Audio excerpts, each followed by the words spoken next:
not in my league. You out of place, I'm not at the top, I'm outer space. Can't eat with us, we're out of place. I'm doing fine, I'm feeling great. You're not my fan, you can't relate. Straight talk going state to state.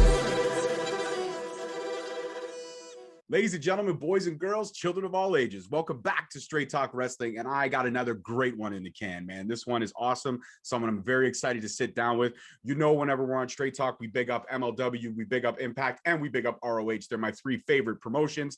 And now I'm going to add this man to the list of impressive conversations that I've had. I'm not going to waste any more time. Please help me welcome Sledge to Straight Talk Wrestling.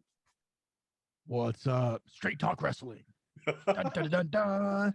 I even added you entrance music. Look at that. Yeah, dude, you killed it. I'm gonna make that my entrance music for like the next 6 interviews after. I'm just gonna wipe my intro and that's gonna be it. There it is. Dun, dun, dun. Straight Talk Radio. So Sledge, Brian Campbell, all that good stuff. We have such a great story that's about to be told here today. And my audience may not know you, but after this conversation, they will. You're a man who fell in love with wrestling at a very early age. You used to watch it with your dad all the time. And who were some of your heroes when you used to watch it back? I mean, for obvious reasons, your dad is definitely one of your heroes for sure. But when you and your dad were watching these larger than life characters, who was somebody you and your dad both gravitated towards? Like LOD, Mr. Perfect, Roddy Piper. I just watched a biography on A&E on Roddy Piper, and that was great. Fantastic. It was so good. The La Cucaracha part, when they were going to rip him apart, I thought that was gold. Oh my gosh, they were going to kill him. Like, literally, you know. And that was crazy, though, like how many times he got stabbed and whatnot. Like, that was nuts. Like, I never even, like the heat was real, you know. What was it? What was the tag team? Demolition. I think it was Demolition, right? The ones with face paint. Yeah. I was always like more into like the darker, more metal characters, like the Ultimate Warrior. I was really into the Ultimate Warrior. And yeah, he wore like neon and stuff like that, but like you could tell that he was more of like a metal character. You understand what I'm saying? You know, like Demolition was more of a metal, like LOD, you know, more like the rock and roll kind of, you know, and you know, Bret Hart, Mr. Perfect. What really like hooked me was, you know, Bret Hart, Mr. Perfect, you know, SummerSlam 91, and just the story they told. I was just like, wow, this is just, and Mr. Perfect is just one of the best sellers out there, and and then Bret taking that sternum turnbuckle, man, is like the best in the business. It really is. Like every time he takes that, dude, you just like, you just cringe a little bit, you know? So yeah, I've never been able to perfect that at all. No, but you will. Give it time. You will. So, your dad obviously, unfortunately, lost a battle with a pneumonia very early on, and you know that kind of spiraled. That led you down some dark corridors and some dark corners and stuff like that. Do you feel like it was him passing at such an early age for you that you were never really able to, and not to be ignorant here, but you were never able to process it being so young, losing your father figure, literally? You know, that's crazy, man. I've never actually been asked that question. Like that's good. You did like it. I like that, man. Like you did a deep dive, and I like that. You know, usually when you do podcasts or interviews, they're like, so tell me, how long have you been wrestling for? What got you into wrestling? You know, and my fans are not familiar with you, but I'm super familiar with you. Where did you get that name from? You know, it's like you're supposed to put me over, man. But no, that's a great question. I maybe, you know, not really being able to grasp, you know, one of the things I kick myself in the ass daily, you know, is when he passed. He died on April Fool's Day.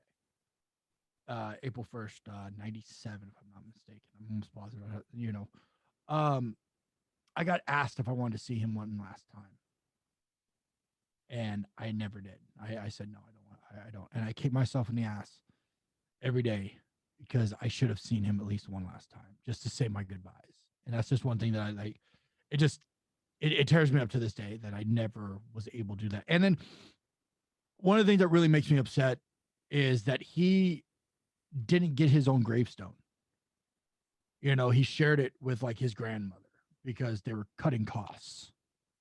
You know, and that really, like, every time I go to visit him, I think I'm the only one in my family that actually goes back and visits him. I go back every year, April 1st, every year to visit him. I don't care where I'm at. Like, I'll come back and I'll visit him in that time frame, you know. And it just bugs me that he doesn't have his own gravestone. It really it just irks me every year. And I'm like, I don't know if I can. I don't know if that's a thing. If I could get him his own gravestone and like, because he was cremated and he was put in the ground. Like, I don't know if we can like dig him up and then like move him to his own grave. I don't know how that would work.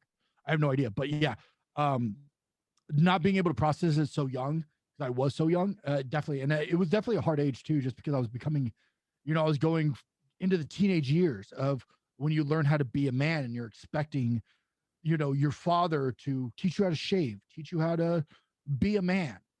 And when you don't have that father figure there, but you have other people trying to come in to be that father figure, all you're going to do is lash out and just tell people, you're not my dad. You can't tell me what to do. I don't know how many times I told that to my next door neighbor or to, my dad's best friend who, tried to take over the reins, to do the best he could to steer me on the right path.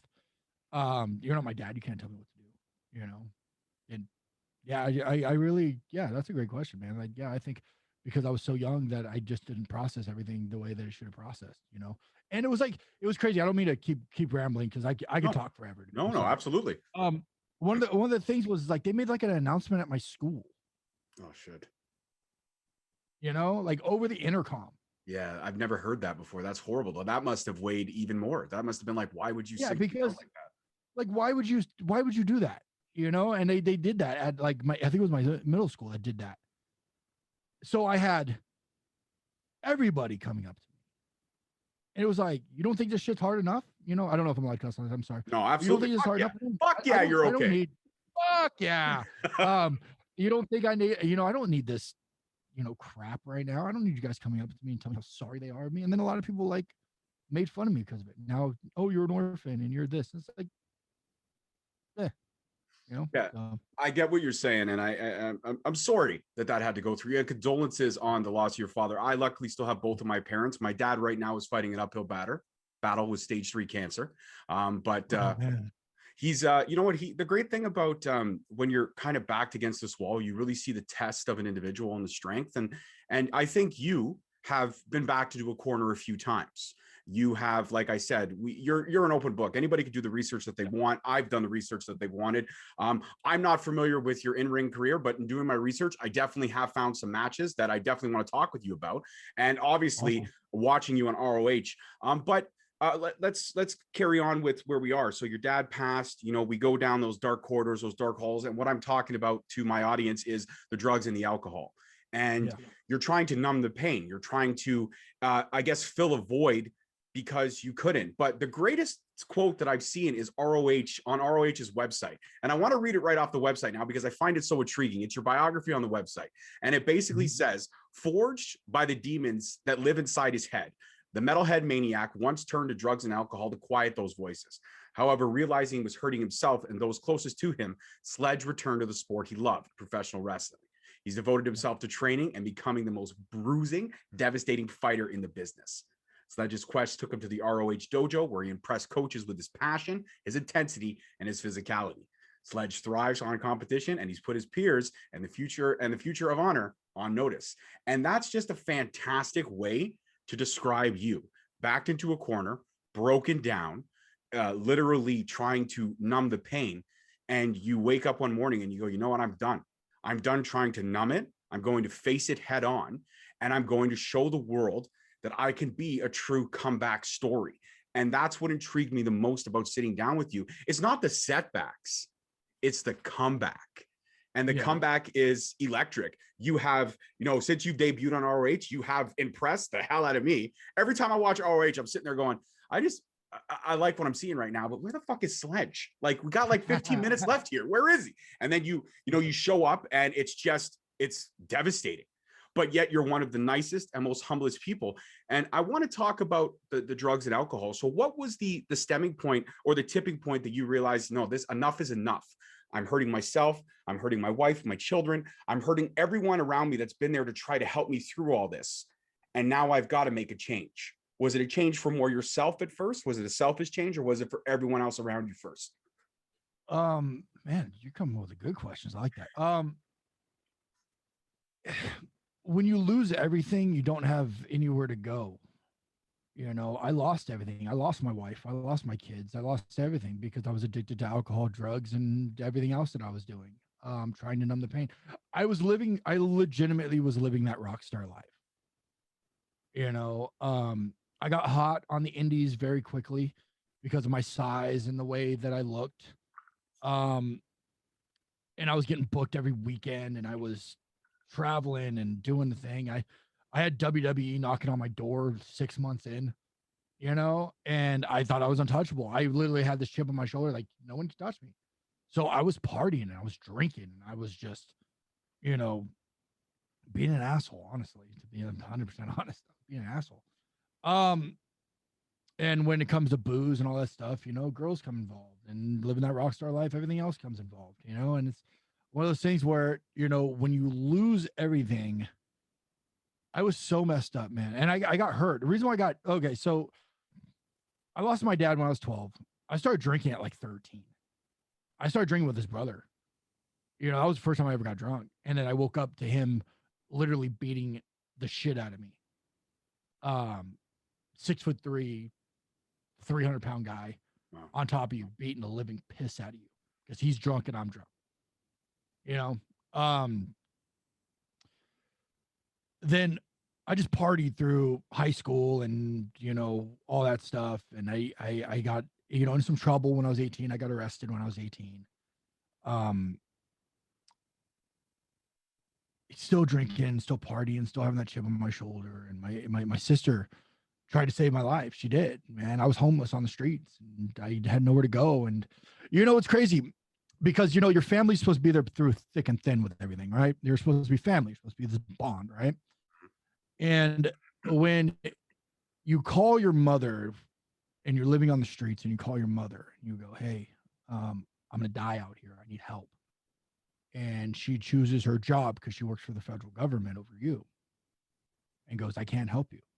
There's nothing I can do. And hangs up the phone on you.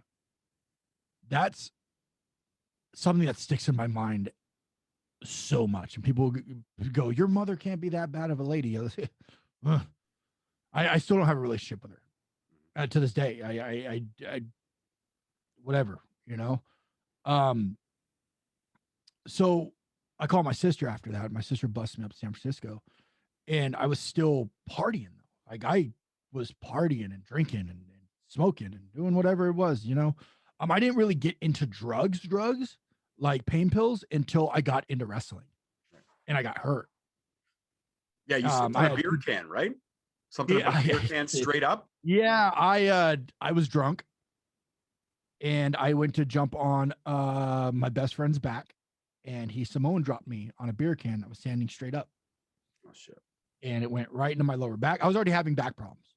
Went in my lower back. I bent over it, and the doctor pretty much told me I was pretty much done. I had to wrestle like twice the next day, so I wrestled twice the next day. And then about a week later, I was wrestling and I lost feeling in my left leg. And I went to go do a move on a guy and he went up super heavy. And my back went pop, pop, snap. I barely tucked him to protect him. And I couldn't get out of the car. Like I drove, I was like, I was only an hour away from my house. So I was like, let me just get home. Let me just get home. So they carried me to my car. I was like, I can drive. I'm good. I drove an hour, and my ex-wife, bless her heart, I woke her up at like 2 a.m. I said, hey, I think you need to take me to the hospital. Like I can't move. I can't feel my legs. I gotta, I was on cruise control the whole time, driving, I was like, I can't feel my legs, and she's like, okay. And she got in the passenger seat, drove us to the hospital, and the hospital wouldn't touch me. They're like, we're not going to help you get out of the car because we're liable. You haven't signed any paperwork yet. So bless her heart, 150-pound girl picks a 200-something pound guy up out of the car and puts me into a wheelchair to wheel me into the hospital at 3 a.m. Wow. The doc does MRI or whatever they need to do. He tells me I'm done wrestling. You're done, dude. You're done. Your back's done. Toast. And I'm like, not even a year in. What do you mean I'm done? No way. And he gave me some pain pills. And I was like, I'll do what I can with this. And then once that prescription ran out, what I do, I went and bought them from a coworker of mine who had a prescription for, his mother had a prescription or something like that. So I got them from him. I just kept doing that. And then things at home were going bad. So I was drinking more. So then I was mixing both. And then it all exploded one night when I decided to try to get into the ring. And it wasn't good. I should never walk through the curtain. I was completely out of my mind. You had your Scott Hall moment, if I could use it honestly, right? You had your Scott Hall moment. You know the moment, the famous moment that I'm talking about. Yep. Yeah, pretty much. Yeah, it's online. Like I'm an open book. Ring of Honor knows about this. Like they it's all online. It's out there somewhere on YouTube where the promoter edited it together and made me look like an absolute douche tool and sent it to about 100 and something promoters and told them to never book me again. This is a real him. And then I got bookings. The ones that came out, dude, like my bookings got all pulled. Everybody pulled me from their bookings. And next thing you know, no one's answering my phone calls. No one's answering my text messages. No one's doing anything, and the only person that answered to my phone call was the guy that I was in the match with. And he was my best friend. And he still is to this day. And he is like, yo, dude, like, you need to change, man. You are going to die if you don't. And I had a beer in my hand. Like, it was crazy. Like, the scenario, man, was just nuts. I was sitting in front of my TV and I had a beer in my hand. I had pills very close to where I can grab them. And I had a gun. And I was pretty much calling him to tell him I'm done. Like I can't deal with life anymore. And he talked to me, man. He really did. And he laid it all out for me because he was going through some marital problems as well at home. And he was going through a divorce, and just like I was going through a divorce. Like I got served papers. I got, kids are gone. Kids don't want to be around me. Served papers. Like it's a dark place, man. You're alone. And he was kind of going through the same thing I was, but he wasn't like drinking as much as I was, or, he wasn't dealing with pain pills or anything like that, So, and pretty much when a guy like that, man, who saves your life, for the second time, my sister saved my life first time, this guy saves her life second time. Pretty much tells you like, dude, you have something to live for, man. You have your people. Don't turn your back on them. This is excuse my language, but this is the pussy way out. Mm-hmm. Mm-hmm. You don't understand how much hurt you're going to put on them because you're fucking selfish.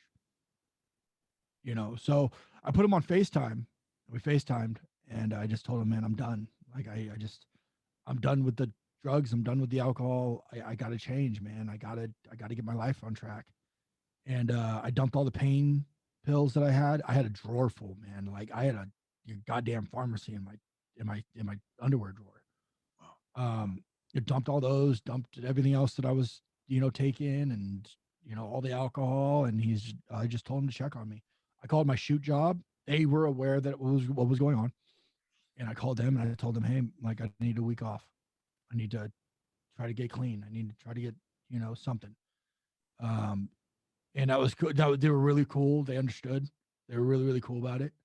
And I detoxed.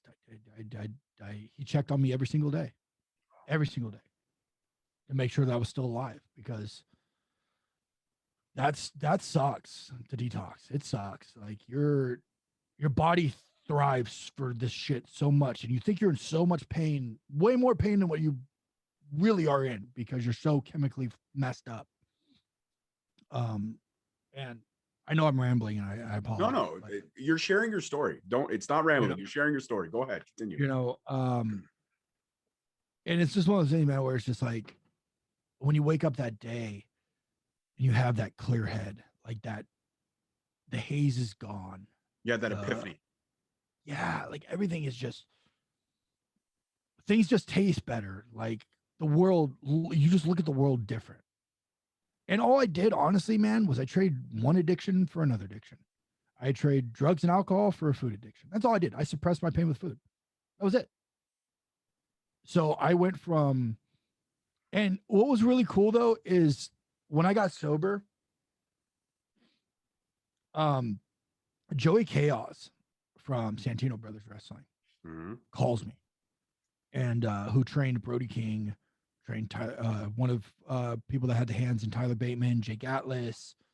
The list goes on of this guy who he's trained, and amazing human being. I love Joey so much. He goes and he gives me a call and he goes, "Give me one reason why I should not unbook you. I'm giving you one shot." Because I was booked on his shows. He was putting me in like a championship kind of role. And he's like, "Give me a reason." And I sat there and I talked to him. I said, "I'm done, Joey. Like, I can't do the drugs. I think I was like maybe like 5 days clean and sober. And I said, I'm 5 days, I was probably like a week or maybe 2 weeks. I don't know.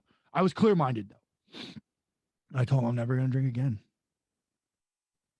I'm never going to drink. I'm not going to do any more drugs. I'm clean, man. I'm done.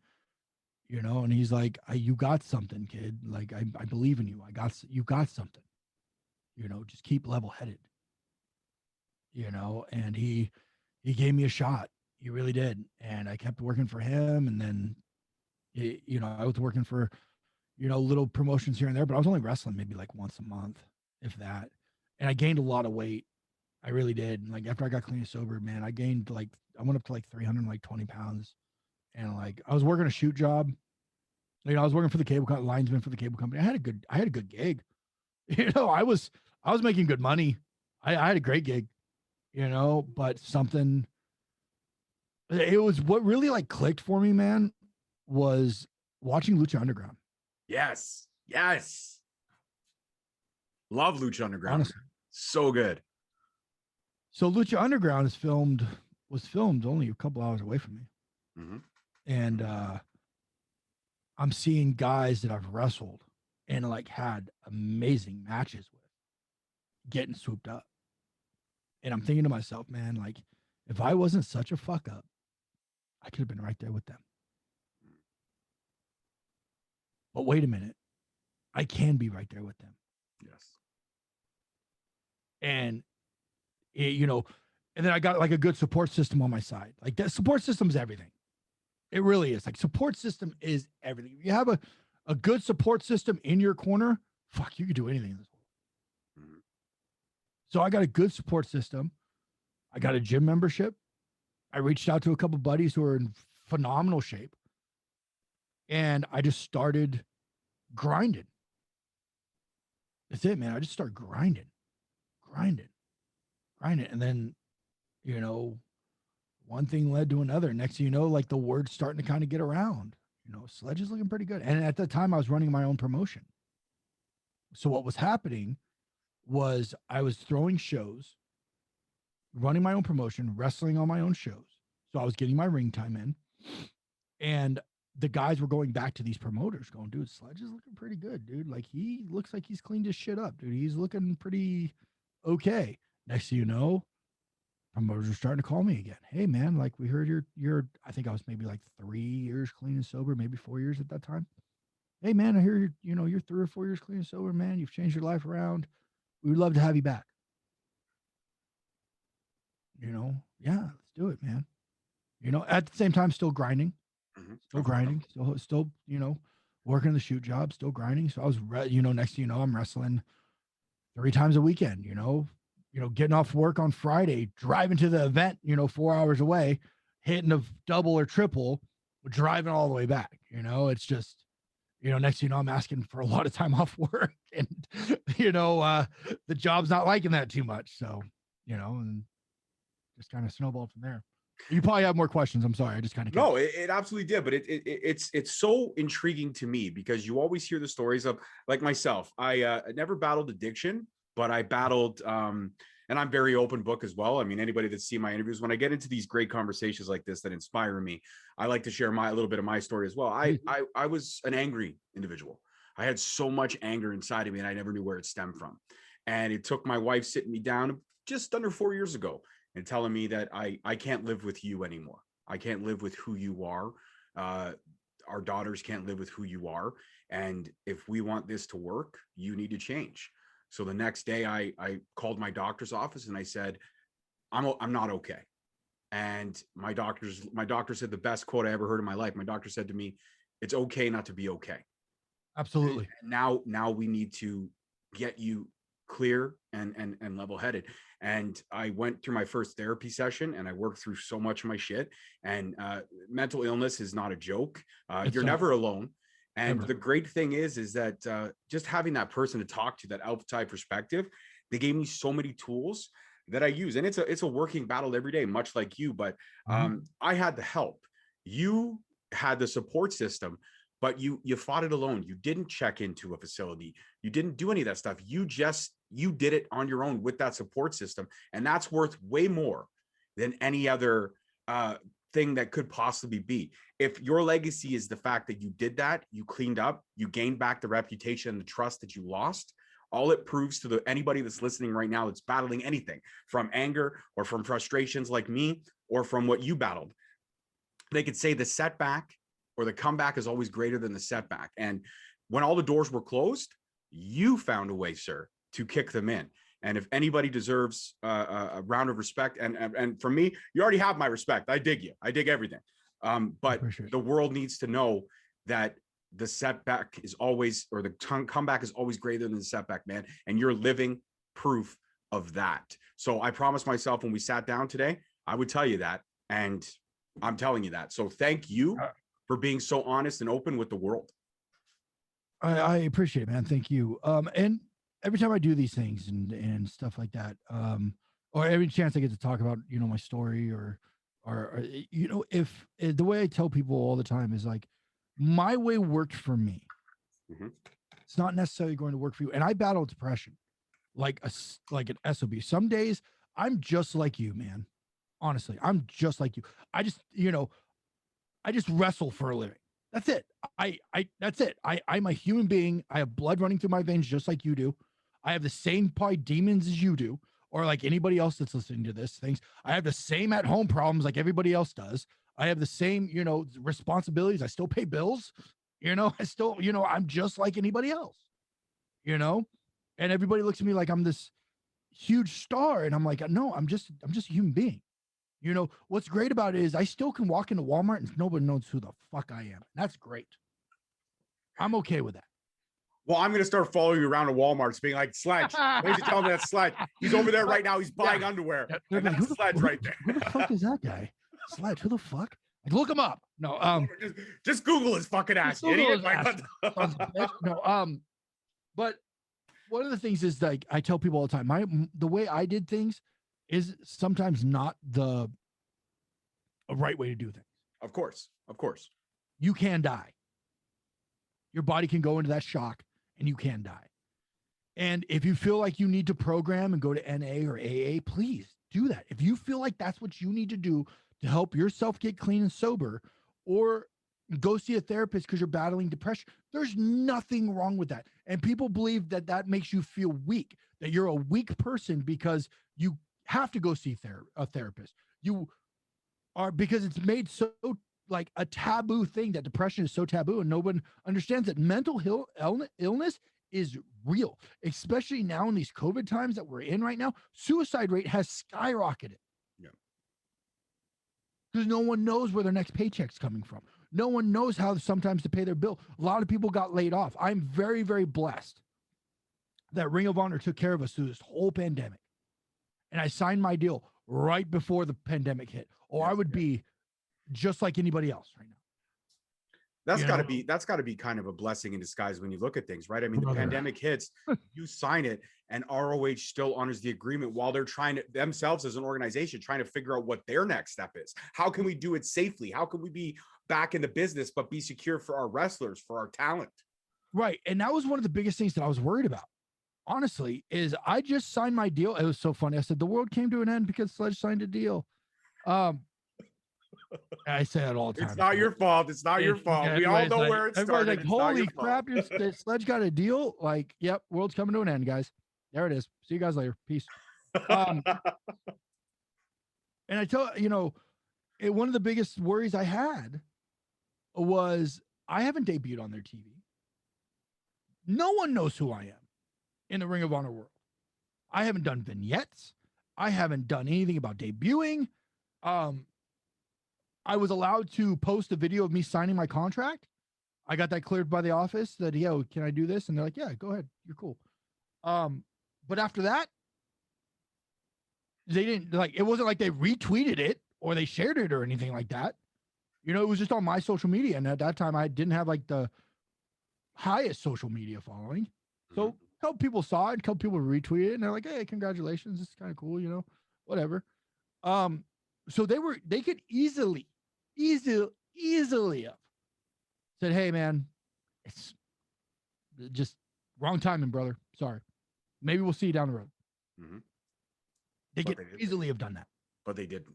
They didn't. Right. They honored my deal. On top of that, there's a lot of changes that were happening in the company, which I think were for the best, personally.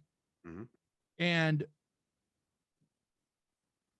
I believe that everything happens for a reason. There's a reason why I'm in Ring of Honor. There's a reason why Ring of Honor offered me my deal when they offered me my deal. I was only at the dojo for 6 months when they offered me my deal.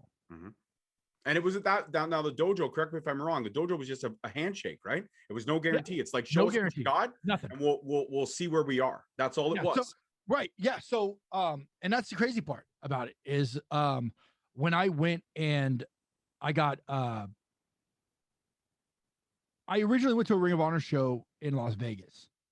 Something was pulling me that way. Something was like, yo, dude, like you got, and I had opportunities up the wazoo to go wrestle that weekend, and something was pulling me towards going to a Ring of Honor show, and I was like, you know what? I'm going to, they were doing the 17th anniversary show, 18th, 17th, right? We just did the 19th, 18th. Yeah. One of those two. It was when Jay Lethal and Matt Taven wrestled for an hour. Oh my God. What a match. What a match. Those boys. Yeah, Jesus. Man. Jay Lethal is the fucking truth, man. The truth. Dude, I love Lethal.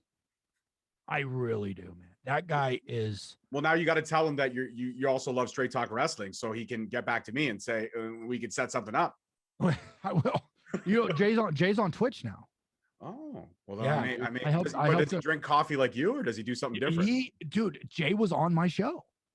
Okay, I have to go back through the archives. I have to go back through the archives. Yeah, Jay was on my show. He's one of my first, and I didn't know he would do it, because I'm this new guy, right? And I'm just doing coffee with Sledge to do something during a pandemic.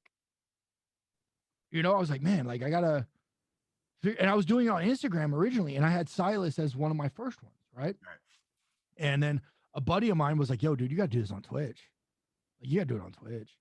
And I was talking, I had a couple guys, like I had, who'd I have? I had like Sonny Kiss came on, and then I had a bunch of the Ring of Honor people come on. Then I had like Delirious, and then I had like Quinn McKay. Yeah, the Quinn McKay one is one of my favorites. I love the Quinn was great. Yeah, oh my God, I was so nervous to talk to her.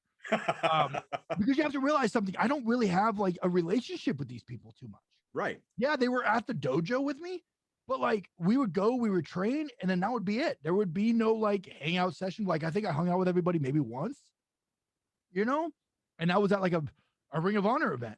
You know what I'm saying? But that's okay. That hangout session obviously led people to be like, yo, this guy's a stand-up dude. Let's do it. I want to do it. Yeah. And and then I had like Dak, and then I don't know. I was talking to Lethal. I don't know how it happened. We were getting ready to leave. I was getting ready to catch my flight. Oh, you know what I was doing? I was driving my stuff back from Maryland. I moved to Maryland part-time for the dojo thing, right? And then they were like, yo, you can, during the pandemic, I was paying my mortgage and I was paying rent on a place I wasn't living in. Right. So one had to give. Right. Absolutely. So I called the bosses, and I was like, hey man, like this is kind of what's going on. And Greg, fantastic boss, goes, yo, dude, we'll just take care of you from now on. Just go home. Go be where you need to be. And I was like, wow, you sure? He goes, yeah, man. He goes, we got it. Don't worry. And I was like, cool. So when the Pure tournament was, when they were doing stuff at Pure tournament, I flew myself back to Baltimore. I helped with the Pure tournament. And then I packed up all my stuff and I drove it back. And as I was getting ready to leave that 3-day drive back, I ran into Lethal in the lobby. I think that's how it happened. I go, hey Jay, I got a question, man. Would you be interested in coming on my show on Twitch? He's like, well, what show? What like, give me some info here, bud. Like, and I was like, yo, I just sit down, we just talk, we just have a cup of coffee, we just kind of bullshit. And he's like, send me a message, on Instagram. Like, all right, cool. So I sent him a message on Instagram and I didn't hear anything back at all. I was like, it's cool. It's Jay, See him at the next TV. So they fly me in for TV. And that was going to be my first official debut, right? They fly me in for TV and Jay goes, hey man, I looked at my Instagram and I didn't see any of your messages. I was like, really? I went and I pulled up my phone. I was like, really? Is this it? He goes, yeah. He goes, what? He's like, why don't I have those? He goes, here's my number. I was like, okay. He goes, let's set it up. Text me. We'll set it up. Next thing you know, I text him. We set it up and bam, he's on the show. And he's been so cool. Like that, Jay is just, Lethal is just he's so funny. He's Jay's one of those guys who's very in, right? But if you could pop Lethal, you're good. If you pop him and get him to laugh, you're good. Hey, listen, I'm a dad, man. I got a lot of dad jokes. I can throw some classic dad jokes down and he'll laugh. He's hilarious, man. He always comes up to me, Sledge, what's your coffee? Even if I don't have coffee, it could be 7 o'clock at night. You'd be like, hey, Sledge, what's your coffee? Dude, I'm getting ready to go to bed. What? You know what you do? You know what you do? Just get chocolate pudding, put it in a cup, always with you. And whenever he goes, hey, where's your coffee? You go right here. If you shine it back, he'll never know that it's not coffee. I mean, he will now if he ever watches this interview. Well, yeah, if you ever watch it. But yeah, no. And then Jay started getting on Twitch. He started asking me about Twitch. Nice. And next thing you know, he's on Twitch and he's doing his thing with Twitch and and we're playing games together and Jay's great. I love him to death, man. He's been so cool to me ever since I walked in that locker room, man. And he is legit the best wrestler one of the best wrestlers in the world. Oh, I've said that from day one. And the great thing is about the ROH locker room is that you're not the first one to tell me how family oriented and how cool everybody is in the locker room. They might not know you or might not know about you or you come in and it's not like, oh, here's a new guy. It's like, oh, cool. They've added somebody else, another layer to our roster that just gives us that extra something special. And for you, I mean, you had a lot of, fantastic moments in your comeback story, but I definitely want to ask you about, I have to ask you about, because if I didn't, my fan base would kick me in the face. Stone Cold Steve Austin, the Broken Skull sessions. Oh, what? Don't lie right now. Are you drinking coffee right now or are you just drinking water? I am. I'm drinking coffee. Perfect. Black coffee? Of course. Okay. Just want to make sure. Catfight Coffee. Head over to catfightcoffee.com. Use promo code Sledge15.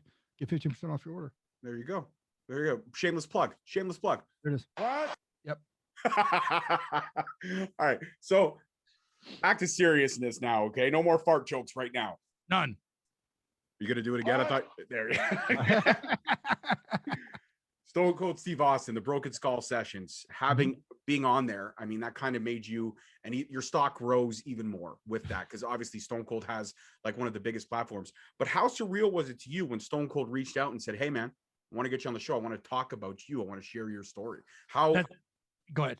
How crazy was that? That one of the OG, the GOAT, literally on the most people's Mount Rushmore messages you or calls you up and says, hey man, Stone Cold Steve Austin here. Let's get you on the show. Here's the crazy part is that's not how it happened anyway at all. Perfect. That's what I figured. But I had to sell it. I got to beef it up a little bit. So I was on the road with a buddy of mine named AJ Kirsch. I don't know if you guys know who AJ Kirsch is, but AJ Kirsch was on Tough Enough. Yes. Stone Cold Steve Austin, former commentator for MLW, has done a number of things with The Rock, Rock the Promo Champion, so on and so forth. He's one of my closest friends. And a great dude. And I do know a lot about him. Great dude. Great dude. If you don't have him on the show, you should. He's got a great story. We're traveling to a show in Arizona we were both on. He was doing commentary. I was wrestling, and he goes, "Hey man, like on Sunday, like I'm probably gonna have to drop you off at like a Starbucks or something like that because I have this interview I got to do." Or he's like, "I have something I have to do." Right. So I'm thinking to myself, like, he has an acting gig because he's an actor. So I'm like, he's probably got like a read or some kind of audition, and like he doesn't want me to take the spot. He doesn't want me to take his spot. So he's gonna drop me off, and I know they're gonna when I walk in, they're gonna offer me the spot. He doesn't want the competition, so he's gonna drop me off at the Starbucks down the street, right? Makes sense. Yeah. I was like, yeah, dude, that's cool. Whatever you need, it's cool, whatever. And next thing you know, his phone rings, and he had it up on the dash, and it says Steve Austin. I sit there and look at him. I'm like, is that? And he kind of gives me the, he gives me the, maybe it is, maybe it's not. Let's find out, So he goes, he puts it and he hits speakerphone. And you hear, "Hey kid, what time you coming over on Sunday?" I go, "You son of a bitch." Like, you asshole. Because he did the 2K19 games or 2K18 game. Mhm. And he was going to promote the game. And he got hurt doing the game. He blew out his ACL doing the motion capture for the game. And he's also Buzz. The whole character was based off him. Mhm. So he was going there to talk to Austin about it on the podcast. So he's like, yeah, I don't know, 1, 2 o'clock works fine. And he goes, yeah, sure, no problem. And he goes, "Hey, can I bring a buddy with me?" He goes, "Buddy, a worker?" He goes, "Yeah, man, he's a worker." And he goes, "Tell him to kiss my ass." Hell no. And I was like, I was popping because he told me to kiss his ass. He doesn't fucking know. I was like, fuck yeah, dude. Like Austin told me to kiss his ass. Hell yeah. Hell yeah. He goes, "Yeah, dude, that's fine, kid. Bring him on." He goes, "All right, Steve, see you on Sunday." He goes, "Hang up the phone." He goes, "Looks like we're going to Steve Austin's house on Sunday." I was like, fuck. So like, my sister lived in Hollywood, and Steve's 316 Gimmick Street, which wasn't very far from Austin's place. So we drove through the night. We got to my sister's probably around like 4 a.m. We slept for a couple hours and then showered up and headed over to Steve's. So Steve calls and goes, "Hey man, I just got back from the gym. Let's meet in like an hour." And we were already on our way. So we're like, "All right, man, let's maybe we'll just park down the street." Right. So we're driving by Steve's house. We're like, we'll find a place down the street. Right. We're driving by Steve's house and Steve's outside. Steve's outside talking to his neighbor. So Steve, it was like, it's like one of those things. It's just like when you're driving by, you're like, "You don't see me. You don't see me. You don't see me. You don't see me. You don't see me." He goes, he calls, he goes, "Was that you, kid?" And AJ goes, "Yeah." He goes, "Oh, just pull up right here. It's fine." And he goes, "Hey man, sorry, we're kind of on our way." He's like, "Oh, it's cool, whatever." Get out of the car. And he goes, I go, "Hey sir, my name's Brian." He's like, "Oh, fuck that sir shit. I'm Steve." Okay, cool. And I have okay, so I used to have a deathly fear of dogs. Okay. I have two beautiful dogs now. I used to have a deathly fear of dogs because when I was younger, I got ran down by a dog and he bit into my back and like rolled me around like a fucking rag doll, right? Right. So I had this deathly fear of dogs. So I'm sweating because I'm going into Steve's house. Next thing you know, he has his 2 dogs. Mm-hmm. They're not chained up. They're not locked up. They're roaming free. Next thing you know, they're jumping on me. And I'm trying not to freak out. I'm walking into Steve's house and there's dogs are jumping on me. And I'm like, yes, good doggy, good doggy, good doggy. Next thing you know, we're sitting on his couch, right? And he has some, AJ has some things that he had like print out. So he jumped on like Steve's computer or something like that and printed them out. And next thing you know, I'm talking to Steve's wife. And we're talking about, I think we're talking about Sons of Anarchy, honestly. Nice. Great show. Love that show. Yeah. Love it. Love it. I'm a huge fan. Every time like I'm bored, I throw it on. Doesn't matter what season, I'll just randomly just throw it on. Next thing you know, I'm hooked and I want to watch it from the beginning and I'll watch all seasons, again. And his dog comes up and lays on my lap. Puts his head on my lap. And next thing you know, I'm just petting. And Steve walks out, from the shower and he goes, "I've never seen her do that with anybody." And I was like, oh, cool. Just beautiful dog, He goes, let's go. Because he has 316 gimmick streak and then 317 gimmick streak. Right. So he's like, let's go over to 316 gimmick streak. Let's go ahead and get this done. Right. So we head over there and he's sitting down with me and Steve, we're all talking, just kind of BS. And, I'm kind of like fly on the wall. Him and AJ are going at it, fly on the wall. Kind of just mouth shut, ears open, just kind of listen. Right. Next thing you know, Steve's setting up 3 mics. One for him, one for AJ, one for me. And I'm like, I'm not going to steal, I'm not going to fucking steal AJ's thunder. This is about AJ. Fuck this, dude. If he asks me a question, I'll answer it. But if he doesn't ask me a question, I'm not just going to chime in and talk. This is about AJ, right? Midway through the interview with AJ, Steve rolls to me. He comes over to me and he asks, I don't remember what he asked me. I don't remember what it was.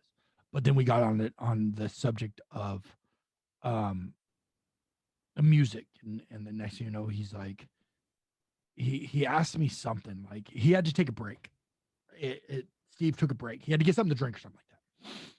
And he kind of looks at me. He's like, dude, you're kind of holding in. Like, well, what's up? Like, what's going on? And AJ told him, like, hey, dude, this guy kind of has a little bit of a story. Like, he's got some addiction issues. He's got some depression issues. Like, and he kind of looks at me. He's like, is that true? And I was like, yeah, man. Like, this is kind of like my story. And I kind of gave him like a quick rundown. And he's like, can I podcast you?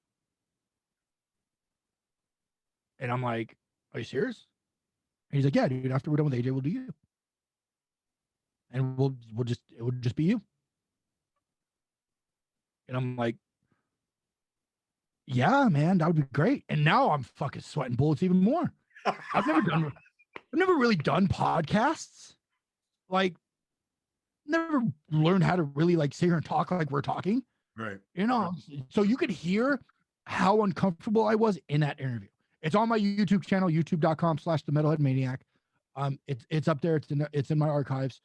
You can hear how nervous I was at the beginning of the interview and how it kind of gradually got better as it went on because I got more comfortable. Yes, I did notice. And when I was doing the interview, when I was doing my research, I went back and I listened to that interview. And in the beginning, first 15, 20 minutes, I want to say was a little rough. But once you hit that like 20-minute mark, you became like you are now, completely comfortable. Like, okay, I get it. It's not like a formal kind of thing. It's, hey, let's just now, okay, this is one of the greatest of all time. And he wants to hear my story. Fuck it. I'm going to put my feet up and I'm going to tell my story. Right. Yeah, exactly. And that was one of the things where it's just like, oh, and I wasn't expecting anything out of it. Mm-hmm. Like, I wasn't expecting him to release it.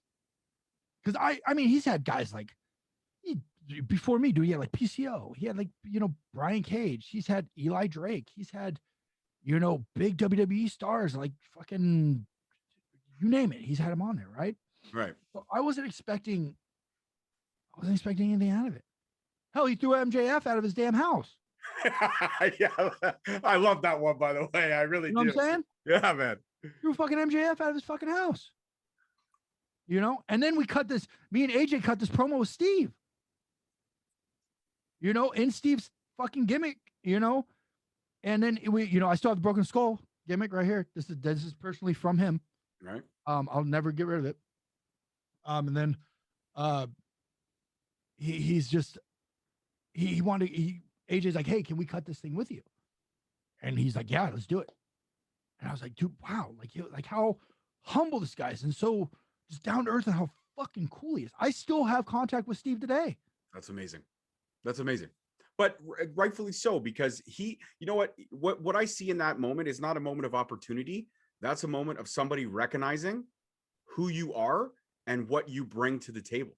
So if in that opportunity that he saw that in you, take it and run with it. And it was hands down going back and listening to it, then going back through some of Steve's archives. I mean, obviously MJF getting thrown out of his house, that's legendary. That's fucking great. Legendary. But I mean, your conversation was great. And the one thing I love about Stone Cold Steve Austin is his philosophy is much like mine. We don't need to have a formal interview. This doesn't need to be I got 26 questions and we're going to blow through them. I want it to be organic. I want to see how it goes. That's why when you apologized early on, you were like, oh, I'm sorry for rambling. Fuck that. You're sharing your story. And I'm just going to piggyback. I had a list of points I wanted to hit. But once we started talking, I put the phone down here. I haven't looked at my notes since. There's no need to, because the conversation is organic. And I do have a couple more questions, and I'm obviously going to let you go enjoy your day. But the fact is that Stone Cold Steve Austin and you keeping in contact, that doesn't surprise me, because not only are you a comeback kid, a humble guy, but you're also devastatingly powerful, and you have a great look and a great character. But I also know that when the world opens up and I actually get my ass over to ROH, because I definitely want to go see all the people that I've talked to, because I love ROH as a company, as a brand, and hearing what the owners did for you and everything like that. I want to go and see everybody so we can finally shake hands in person. No elbows, no fort. We're going to fucking shake hands. Fuck this pandemic. Shake them. I'm a hugger. Okay. Let's hug it out. But let's hug it out. I mean, just knowing the story and stuff, it doesn't surprise me in the least bit. And it's awesome that Stone Cold Steve Austin keeps in contact with you, because it just shows who he is as a person. Right. And when he sent me a text and goes, hey, your episode airs this day. And so he did AJ's.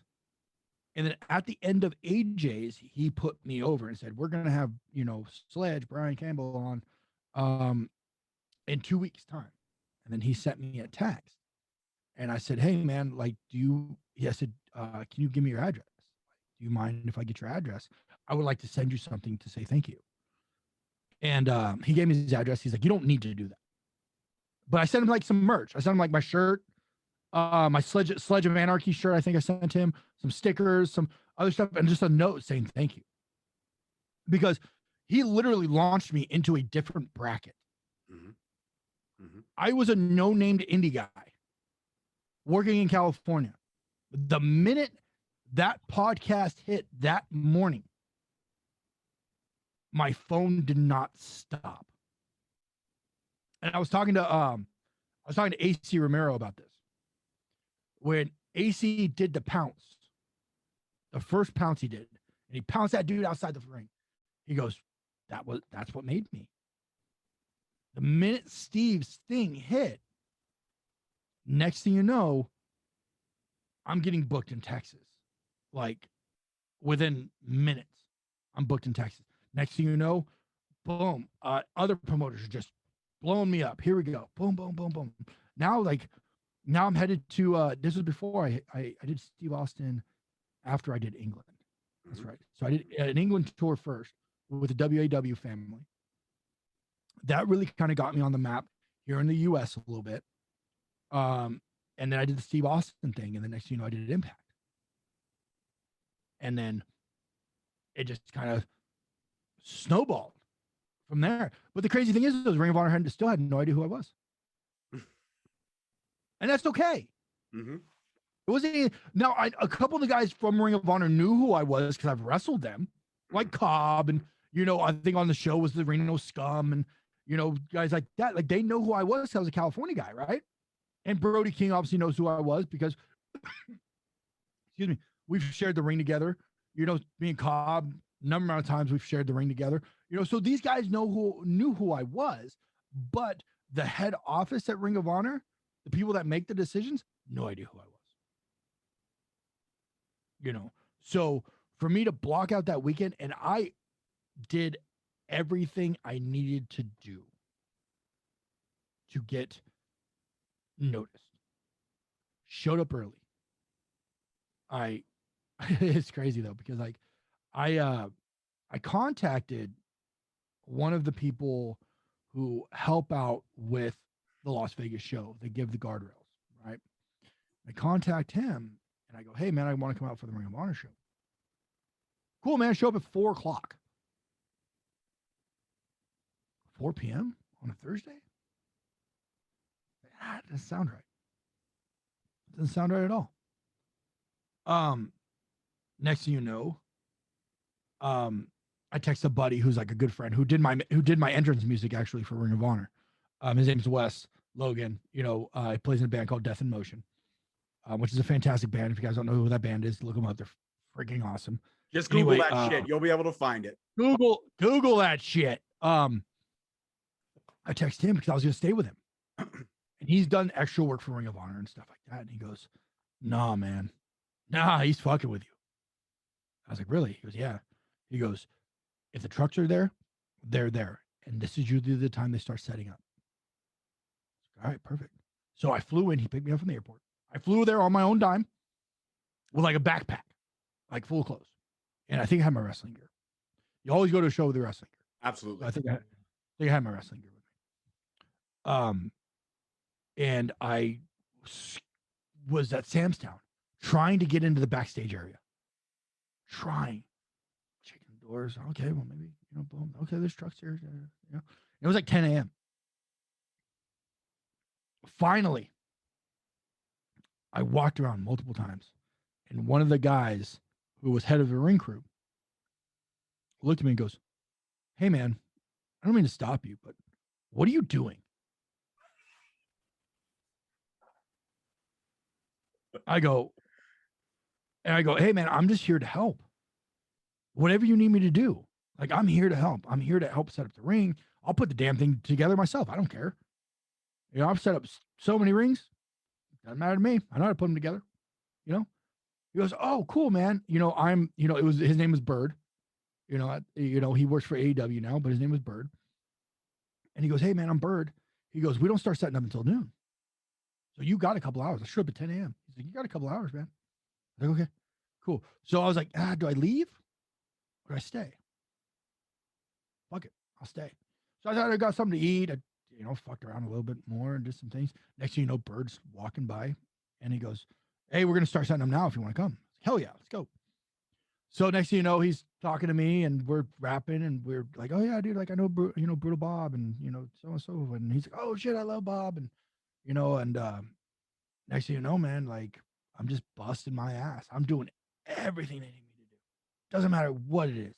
If they told me, "Hey man, can you clean the crap off this guy's fucking shoe?" Hell yeah. The cleanest there fucking will ever be. I don't give a fuck, dude. I'm a nobody. I don't care.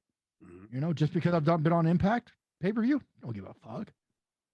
Just because I'm on Steve Austin podcast, I don't give a fuck. Like if you walk around with that kind of mentality of like, "Oh, I'm too good for that," fuck out of here with that noise. Yeah, it's the same way in the podcasting game. I've had a lot of great people on my show, great conversations, but I stay humble. If you gloat in this business, you deserve your failure. That's the way I look at that. Exactly. So I started getting like, so I busted my ass Thursday, and we're going into the pay-per-view, and Mark pulls me aside. Mark Brown? No, it was Mark, head of production. Mark, what is his name? It's not Brownie. It's Mark. Oh, it's gonna bug me. He's gonna fucking kick my ass too.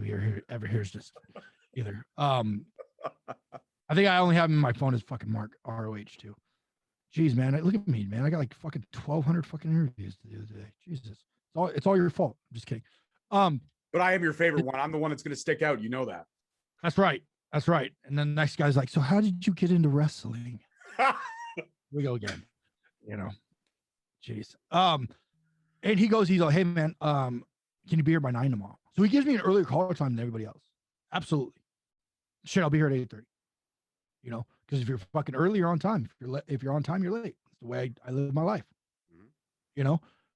Next thing you know, the pay-per-view's getting ready to start, and Ryan Ginley comes up to me and he goes, "Hey man," I go, "Hey Ginley, like I don't have a job. Like they didn't give me anything to do. So what would you like me to do?" And he goes, "I got the perfect job for you."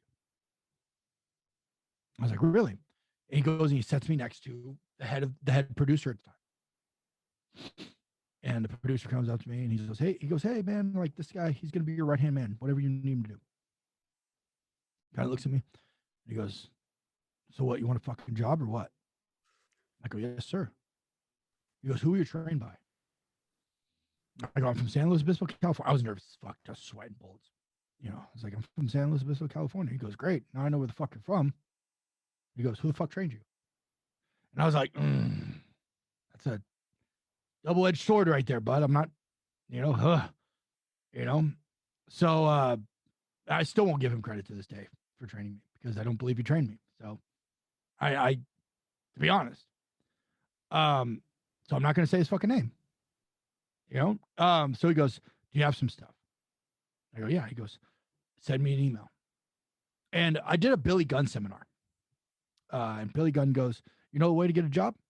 Make sure you have an 8x10 in your resume on the back. If they ever ask you for that, just keep sending it to them. Keep sending it to them. Sooner or later, they'll get back to you. So the next day after the pay-per-view, they were doing TV. I come in and I give my resume and my 8x10 to Will Ferrara.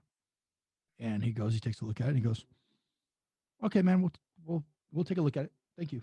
And I didn't expect it. I busted my ass the rest of the night and broke everything down for them and hung out with them a little bit afterwards. Nothing too major or anything like that. It was like I had a flight the next morning, like 6 a.m. We got done at like 2. So I was like, oh, I'll hang out for a couple hours and I'll just head straight to the airport. Whatever, it's cool. Wasn't expecting anything out of it. Next thing you know, I get a text probably about a week, 2 weeks later. Hey man, are you going to be in New York? Yeah, I got, WrestleCon. I got another show. Yeah, I'm going to be in New York for Mania weekend. How would you like to come to Madison Square Garden? Yeah, would love that. Cool. We'll be in contact. Okay. Next thing you know, I'm at Madison Square Garden, walking in, G1, ROH G1, Supercard of Honor. I wasn't even there, maybe 5 minutes, 10 minutes. I get pulled into the office. They're like, we looked at your resume.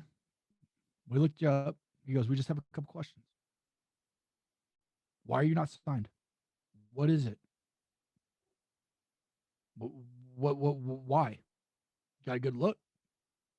You can work. Why aren't you signed? Are you trouble? Because we don't want to, it was pretty much like drilling me like, are you trouble? Like, if we go with you, are we going to catch shit for it? Right. And I told him, well, I have a little bit of a history. I told him I told my backstory. I said, I'm, at that time, I think I was like 6 years clean and sober. I'm getting ready to go up on my 7th or 8th year, 7th year. I think 7th, 6.5, 7th. Yeah, 7th year. And, I told him I had some addiction issues, but, I'm X, Y, and Z. And he's like, we need to know, how did the Steve Austin thing happen? I told him what happened. And they're like, we want to invite you to a tryout in May. We'll take care of the bill. We just want to invite you. Cool, man. See you in Baltimore. See you. Fuck out of them, And it was cool because, like, I was on a show a couple weeks before with Juice Robinson. So Juice walked in, right? And he's like, oh, dude, what's up, man? Like, gave me a big hug, right? And they're like, you know him? Oh, yeah, dude. Yeah. Can he work? Yeah, guy's pretty good, actually. Cool. All right, kid. We'll see you later. All right. Later. Went off and kind of did my thing and got to the tryout. Did my thing with the tryout. And then I was in the airport. This is probably like, I'm just giving you the whole story. I don't know what you were going to ask or how I'm just kind of. I'm loving every minute of it, man. My face has been on you. Man. I'm loving it. I'm entertained. So keep it next coming. thing you know, I'm at the airport. And I got to give credit to fucking Ryan Ginley, man. Ginley called me, and goes, hey man, like, they want to offer you a dojo spot, but there's no pay. I'm like, well, and you have to relocate to Baltimore. No pay. Relocate to Baltimore. So like I would have to get like a shoot job or just kind of keep working the indies that I can. But now I'm going to be on the East Coast. So no one's going to know me on the East Coast. He goes, what we're going to do is we're going to put you on the ring truck. And we're going to put money in your pocket. So pretty much I'm going to get paid to train. And I was like, we'll put you on the road. We'll get you on the ring truck. So what you'll do is like, you'll drive to every single event. You'll set up the event. We'll pay you for that. And you'll train at the dojo. And and then the bosses, we're like, if we feel like you have something, we'll sign you. We just don't feel like you're ready yet. And I understood. Yeah. I get it. I've only done a few things on television, nothing too major, so knowing where the cameras are and knowing how to work cameras and stuff like that is fairly, new to me, And next thing you know, about 6 months later, man, they offered me my deal. They're like, we see it. We want it. Let's do it. And that's kind of how it happened. Next thing you know, sign my deal and pandemic happens. Get sent home. And then was expecting to be released. I really was. I was seriously sweating bullets. I was like, they're going to release me. They have to, and I wouldn't blame them. Like, that's the crazy part is I would not have blamed them any way, shape, and form. It was just bad timing. I would not have blamed anyone. I would understand. I'm like, I understand. I get it. You have invested nothing in me yet. I get it. 100%. And then now. But they didn't. They didn't. They kept with you because they saw something in you.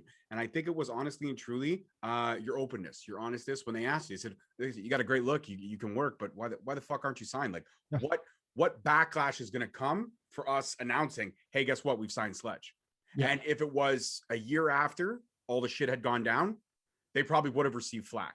But this is literally 5-6 years later. You've rebuilt, you've rebranded and rebuilt yourself. You basically, if you think about it, you did a $6 million man. You rebuilt yourself from the inside out. You recreated who you are. And because you have the willpower and the passion. And that's why I find your story so intriguing, because whenever there was, I mean, they always say, right, your life, I look at your life like a flat line, peaks and valleys. You're going to have your high points. You're going to have your low points. And then if you stop chasing it, it's just going to stay aligned. You're not going to take any risks. But if you keep having those peaks and valleys, you will eventually, it'll just keep, your stock will rise, it will fall. That's life. That's how life goes. But if you put in the work, you're going to have more peaks than you will valleys. And that is resonant of you and your story. I think one of the things too also was I didn't stay stagnant during the pandemic. No. Either. I was thinking I thought about different ways to get over it. Like I was like, I shot my own vignette. I had an idea, shot my own vignette. I sent it to the office. Said, this is my idea.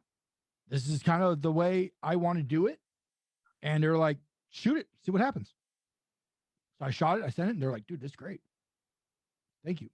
Excellent. I shot another one, and they thought it was great. And then I did the Coffee with Sledge thing. On top of that is I got to come home where I'm comfortable, my safe space. Mm-hmm. Because when I moved to Baltimore, I got extremely depressed. Right. And because I lost my support system, I left everything, went to a whole nother side of the world where I didn't really like a whole lot, to be honest. No one's going to fault you for it. I'm different, built different. I'm wired different than a lot of people are, and that sometimes rubs people the wrong way, the way that I'm wired. Right. I get flack for that too. I have serious foot and mouth disorder. I say what I shouldn't say out loud, and it ends up getting me in trouble 95% of the time. Yeah, you got head and ass disease. Yeah, man, I got that too. Yeah, it's just one of those things, man, where it's like, so what I did was instead of drinking and partying, I went to food. And I just started eating. And I gained a bunch of weight while I was out there. And then when I got home, I was like, man, things got to change. Like when they call me, if they call me, I want to be ready. So I changed my eating habits. I changed everything, and then I just started posting more things online and started trying to get more over online and trying to get more over period. And I want to say the pandemic was the best thing that ever happened to me. What was one of the best things that ever happened to me. I know it's shitty for a lot of people, but it's one of the best things that ever happened to me because I was able to create my show. I was able to reconnect with people here. I was able to reconnect physically, emotionally, mentally, take that break, take the break that I needed, that I felt like I needed. And you know what, there's a lot to be said in that no matter where this crazy journey takes you in wrestling, no matter who you meet, the connections you make, the people you inspire or don't inspire, the people who, because you're always going to have haters, you're always going to have the naysayers, you're always going to have the doubters. And the great thing about it is that if you rise above and you just, stay quiet, stay humble, show improve, good fortune comes to you. And I'm talking about in terms of myself, stayed the course. And now I can add you to a proud list of people that I've had on my show and that I consider a friend. And I mean that because your story is one hell of a story. And there's definitely not going to be, this is not going to be the only time. We're going to have to do another one. We're going to have to do a part 2 because I've had a fantastic time and I hope you have as well. Yeah, absolutely. We done? No, we're almost done. I got 2 more questions, but all right, cool. But I thought we were done. I was like, okay, bye. No, just 2 questions is I wanted to talk about one of my favorite matches of doing my research from the Santino brothers. It was you versus Tyler Smith. That is one of my favorites, man. One of my favorites. Yeah, wow. I liked it. I liked the story that was told, and I guess I'm wired different that way because I look at the whole grand scheme of thing. I consider wrestling to be the great dance, and if you have one of those dance partners, the story that was told, I loved the pacing of that match. I loved the simplicity of the match, and I love that it had the high spots and the low spots. And I don't mean low spots as bad spots. I mean you guys built layers to it, and I consider that to be one of the matches I thoroughly enjoyed. Out of all the matches that I watched, that one there, for some reason, it just sticks out to me. What are your thoughts on it? I felt bad for the kid.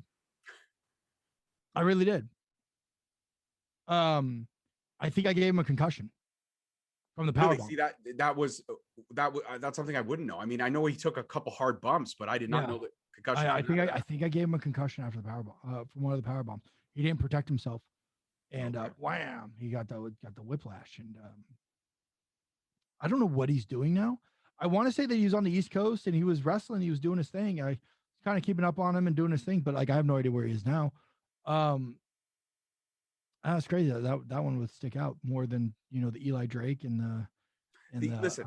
The Eli Drake one is great. Don't get me wrong. You've had an impressive list of who you've faced in the ring and who you've told stories with. But I always look for those. I guess I'm a fan of the underdog guys because you were known. Tyler Smith was just coming up at the time. That was his first match. That was his first match.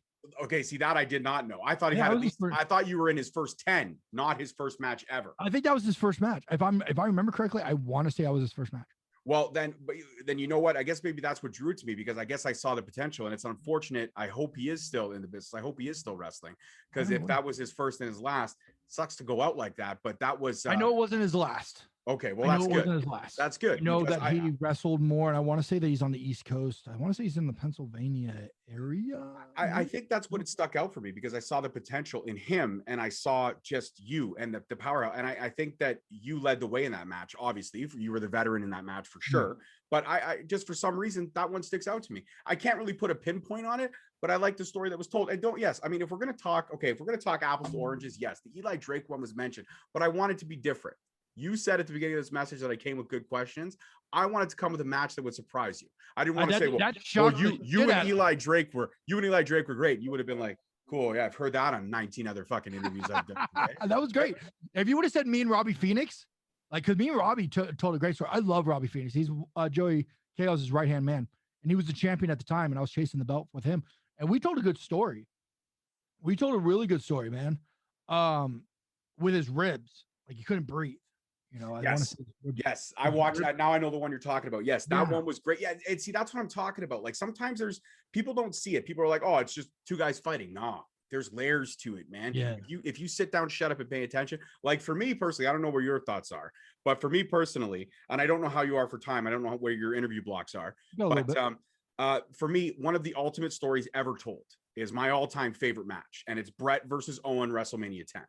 Oh yeah. Like if you look at layers in a match, that one had so many, from technical to power to, just breaking the body down. And that's one of the factors that I love. But I don't know, in the Tyler Smith match, I just love that underdog feel that he never really had a chance to get any of his spots and the power that you showed. And that's what's different. But the Ray Phoenix match for sure. But I was never going to mention the Eli Drake one because I know you've heard it before. And I got to be different on Straight Talk. I can't give you the same answers. I like it. The L.A. Knight. I hate his name. No comment. No comment. I think I want to say they made that name himself too. I want to say he came up with the name himself. But. I think I want to say he did. I want to say he was watching Entourage, and he was like, Because when Ari's trying to think of the football team, I don't know if you've watched Entourage. Yeah. No, I literally like, just got done watching all the when scenes. he's like, what do you think about the LA Gold? And then the girl's like, oh, I like it, but what about the LA Golden Knights? And he's like, and he's got like the 9 cell phones in his hand, and he's like, I like it. And it's just I know he's from Hollywood, and I've been to his house. I know he's from Hollywood, and I've been to his house, and obviously I've wrestled him multiple times. Mm-hmm. And he was one of the other guys that really kind of gave me a boost wrestling him. Right. Him wrestling me on Impact on one of their pay-per-views, which he didn't need to do, really helped launch me into a different bracket. And the matches that we put together and we've wrestled multiple times have put me into a different bracket. And every time a promoter has asked him about me, he's always put me over. So do you think that's a lost form in the business, where sometimes a guy or a girl won't put somebody else over because they outshone them in a match? And I'm not saying that happened here, but I mean, I think that shows his character, right? That shows Eli's character, because he could have easily said, yeah, he's decent. But he said, nah, man, this guy's a worker. This guy will do for you what you ask. This guy will show and prove to you his ability. He didn't have to put you over, but he chose. I saw him in Texas. Like me and Ricker. Sorry, I call him Ricker. Sorry. I saw him in Texas. We were on a show in Texas, and I was another one was Chris Masters. Masters has known me since I was very green in the business, to being an alcoholic and a drug addict, to where I am now. Masters has always been in contact with me. That's didn't amazing. have to. That's amazing. Chris Masters. Saying that. Why do you keep saying that? You keep saying Eli didn't have to put you over. Masters didn't have to stay, but because they don't. Like that's a shoot. They did not have to do anything. Right. But they saw something in you. They chose to. Right. And what's great about these guys is, like, we were on a show all together on Texas, right? We all went out to eat afterwards, and I told both these guys, if it wasn't for you guys helping me and wrestling me and teaching me, I probably wouldn't be sitting at this table with you guys right now. Wow. You know, and like that really, like with a guy like Ricker and, you know, Adonis, like they were very thankful for that. And Masters, I saw Masters. When did I see Masters? I saw him. When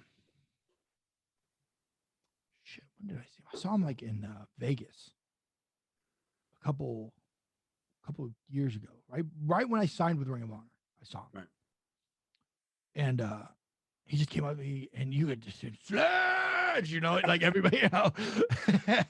And he was, I think he was on the FSW show the next day, and he was staying in the same hotel as us, and he came up and gave me a big old fucking hug. You know, he's like, just tell me how proud of he was of me. And like, that meant the world to me. You know, that meant the world to me. You know, same with Ricker, you know, meant the world to me, you know. And like I said, you know, these guys didn't have to do this, you know. Chase Owens, another one, dude. Oh, I love Chase Owens. Such a good dude. One of my former guests and a great person. Great person. A guy, dude, who didn't know me from Adam. The only beef is that he's a Green Bay Packers fan, but I'll let it go. I said it on wax, and to him, I will say it now. He's a Packers fan. I can't do it. I'm not going to do it. Yes. Screw you, Chase. I love him. Another one, dude, who didn't know who I was. And we tore the house down of a match that might not ever see the light of day. And we tore it down. And he was another one who put a word in for me. Wow. You know? And he's still one of my closest friends to this day. And isn't that cool though? It shows how big the wrestling world is, but how small it is. And a few little voices just throwing out tidbits like, yo, put stock in this dude. He's going to go places. And the story of redemption and the way everything. And I can honestly say that I'm proud for you, man, just to be able to share your story with my audience. And I'm not one of those people that chases views. It gets 10 views, it gets 40 views, it gets 1,000 views. I don't care. It's all about the conversation that we're having. And I have to say, by far, out of everyone that I've spoken to, and we're not done yet. Don't worry, guys. I know you're gonna get that face. Go, are we done yet? No, we're not done yet. Don't worry. But this has been one of the most entertaining and honest conversations that I've been able to have on my 200 plus episodes. By the time this drops, it'll be about 205. So on my 200 plus episodes that I've been able to speak to the wrestling world, this one here has been the most honest, and I thank you for that. I really do. Thank you, man. That means a lot to me, man. I'm an open book, man. And I'm like, it's crazy because somebody told me, where are you located? I'm in Toronto, Canada. Well, Brampton, about 25 minutes outside Toronto, but Toronto, Canada. So Philadelphia, the Eagles, right? Have a sorry, give me 2 seconds.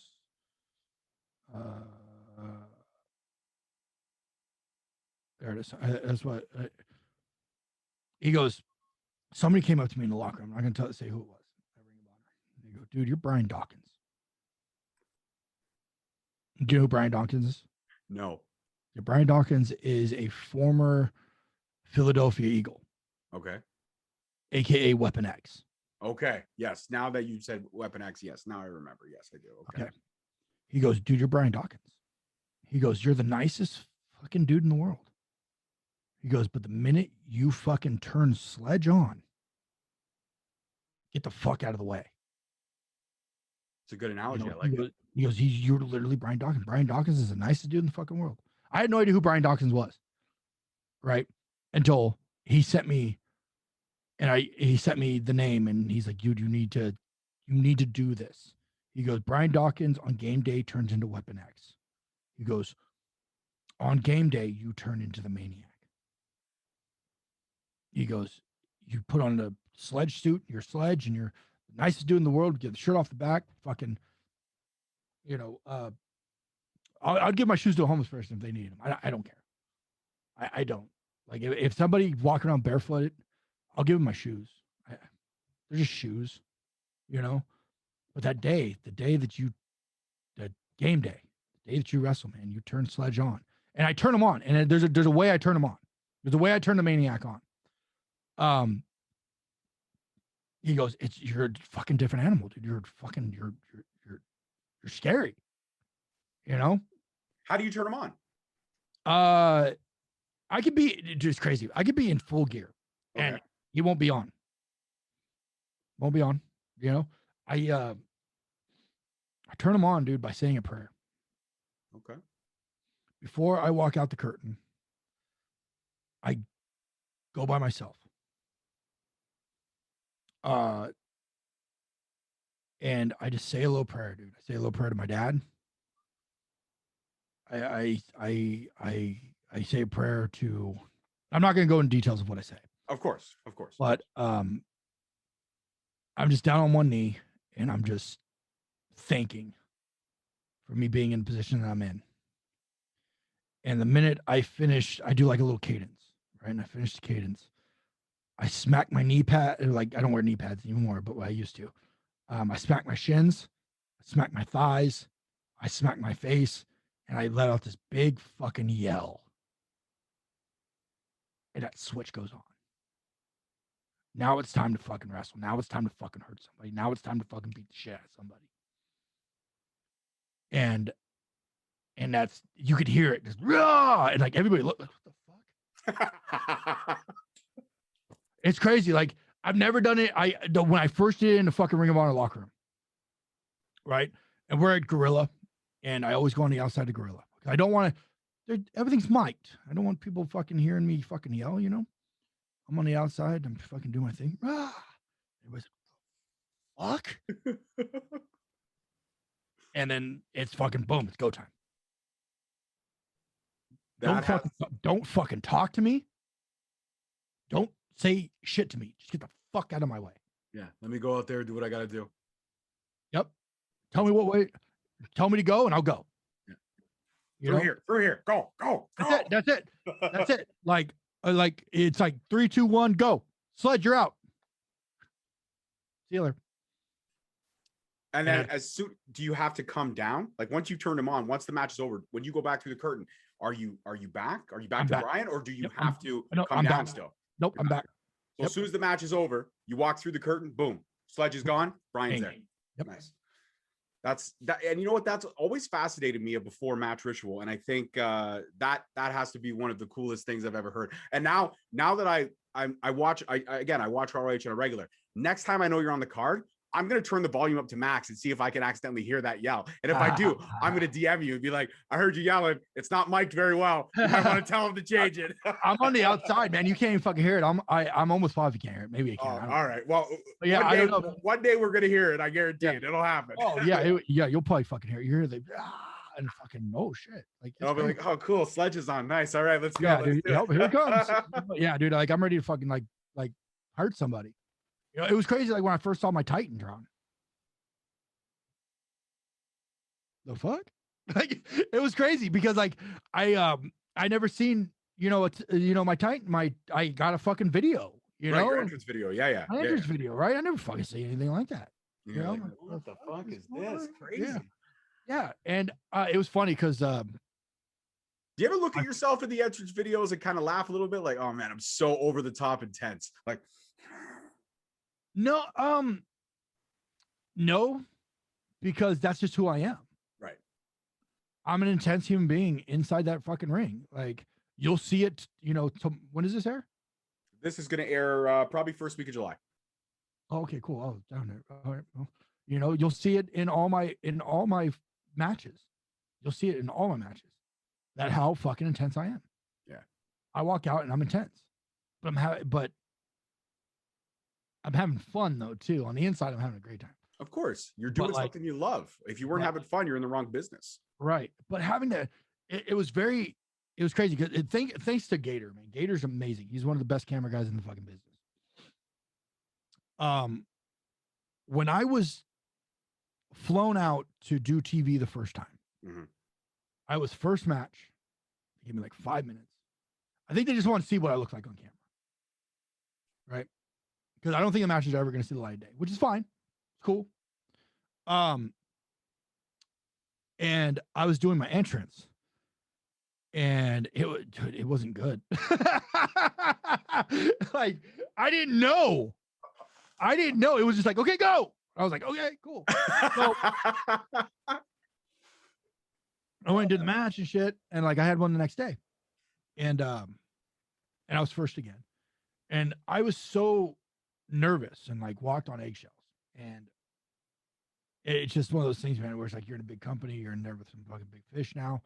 Like, now the work's got to start. Like, the work was whatever, but now it's like you got to make them fucking understand why why they're investing film time into you now, And I was like, yo, dude, can we like when I got to the building, I was like, once you guys get everything turned on, can we walk through my entrance, please? Because I don't know what to do. So like, I'm so used to coming out and spitting water. Like, I used to spit water a lot, like, and it was an homage to Gangrel, who had a huge hand in me. So it was like an homage to him, like where he goes and he spits the blood for the brood, like it's an homage to him, right? And I'm like, well, I can't spit water because I'll spit it right onto the camera, and that's gonna piss the camera guy off, So, and they were like, yeah, don't spit water because it makes the stage slippery and shit. Like, don't do it. So like, we got to walk through this. Like, I got to walk through the whole thing so I know where everything is, how close I need to get to the fucking camera, how we move, when we're pausing, when we're like, that's all stuff that people don't understand is a big part of what we do. So they, Gator and, Mark Brown and all the guys, man, were just great. They're like, yeah, you said it. Mark Brown. There you go. Well, yeah. Well, Mark Brown's one of the producers. But you forgot that. You forgot Mark's. Is that the Davis. Mark? Mark Davis. All right. Yeah, there's so many Marks. Mark Davis is the one who's like, yo, be here by 9. Mark Davis. I got you, Mark. I got you, dog. I can't forget about you. I got you.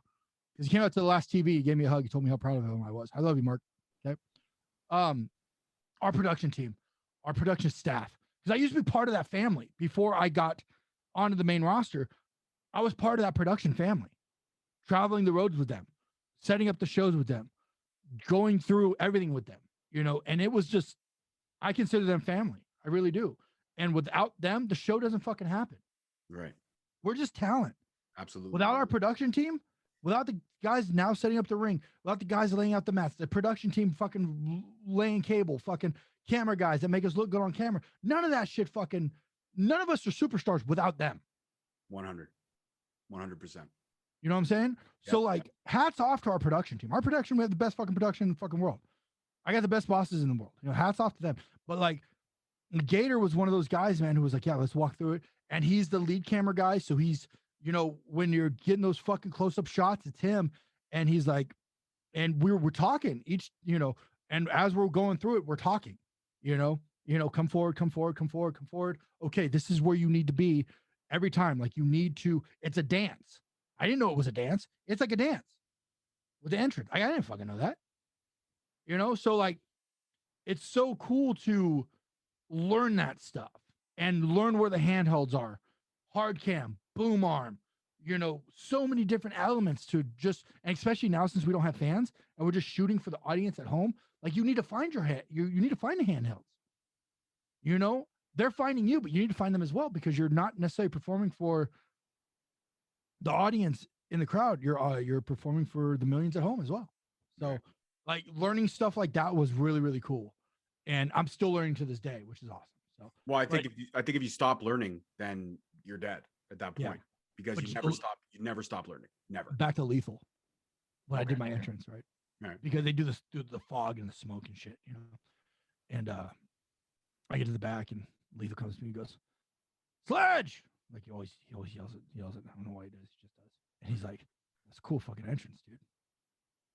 And I'm like, thanks, man. Wasn't expecting it. Like I wasn't expecting, smoke. I was expecting it just to be, oh, there it is. There, hit the ring, bro. But no, man, they really actually like the production team and my video package that they play on the Titantron, everything, man. Like they really put in time to make it look good, and the fog and everything, man. And hats off to our production team for making me look like a fucking rock star. Well, you are a rock star and you're one hell of a human being. And I think that is the best way to end this interview. I think it's been an absolute great conversation and it will not be the only one. That's for sure. But before I let you go, Sledge, please shout out your socials so the world can follow you. Then I'll shout out mine because who knows? I mean, maybe the Metalhead Maniac will follow me back. That would be pretty fucking dope. Pretty dope. Are you on my Twitter? I am on your Twitter. Yes, sir. Yeah. Well, send me a message. I'll fucking follow you back. Okay, perfect. But shout out your Twitter, shout out your Instagram, shout out everything for everybody. I keep it easy, man. There's no need for 800 million names, dude. At Sledge 805 on everything. Perfect. It's easy. Sledge and then my area code. That's it. Boom. Easy. And same thing on Twitch, right? Same thing on Twitch. Twitch.tv/Sledge 805. I keep it easy for everything. Man, that's the way it should be. It's so retarded when you're like, well, Instagram's, this name, and then my Twitter's this name. It's like, then this. Just go to my link tree. It's like, just type in Sledge 805. You'll find me anywhere. The only thing that's not Sledge 805 is my YouTube because they said somebody else already had it. And I was like, what the fuck? So they didn't allow me to do Sledge 805. It's the Metalhead Maniac. Yeah, but that's okay. The Metalhead Maniac suits you on YouTube. It's okay to be just a little tweak different because that is the nickname. Dude, my YouTube content, like I'm loving it. Like everything I'm doing on YouTube, to my I do unboxing videos.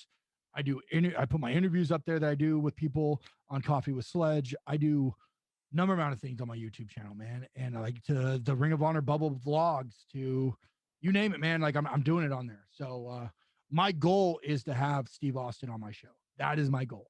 And you'll get him. You'll get him 150%. 150%. Sledge, thank you so much for the time. Dude, this has been one hell of a conversation. This is one of my longest interviews yet. I've never gone past an hour. I'm honored to say I did 90 minutes with you. That's huge. Yeah. Huge. And I have to jump, I have literally a 10-minute break and then I have to jump to another one. All right. Well, I didn't mean to go this long, but the conversation took us there. And again, thank you so much. And now I can say that not only am I a fan of Sledge, but I can call him a friend. And that's the coolest part of this.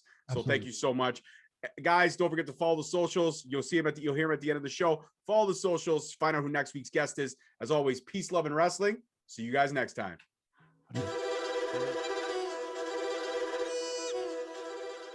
Thank you so much for listening. Don't forget to tune in next week for another great episode on all available podcast platforms and hosted on Podbean. Also, check us out on YouTube at Straight Talk Wrestling, on Instagram at Straight Talk Wrestling, on Facebook at Straight Talk Wrestling, and on Twitter at _Straight Talk. And if you feel the need to buy some sweet merch, check us out on ProWrestlingTees.com. Leaving the scene with no trace, not in my league. You out of place. I'm not at the top. I'm outer space. Can't eat with us. We're out of place. I'm doing fine. I'm feeling great. You're not my fan. You can't relate. Straight talk going state to state.